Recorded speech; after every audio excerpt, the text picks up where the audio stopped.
नमस्कार, मैं हूं रविंद्र जैन और आप देख रहे हैं मुंबई मास टाइम्स। आइए देखते हैं आज की मुख्य खबर।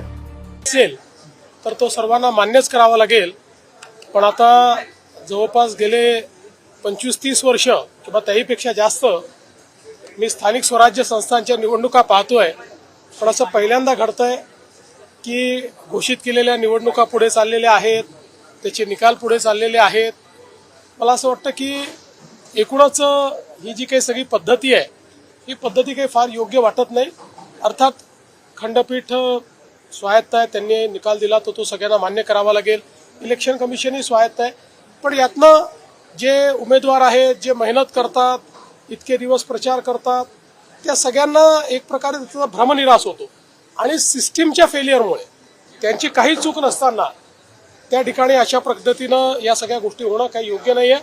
मला असं वाटतं अजून खूप निवडणुका इलेक्शन कमिशनला घ्यायच्या आहेत। या सगळ्या प्रक्रियेमध्ये निवडणूक आयोगाने सुधार आणला पाहिजे आणि किमान पुढच्या निवडणुकांमध्ये तरी असं होणार नाही, हे निवडणूक आयोगाने बघितलं पाहिजे असं माझं मत आहे।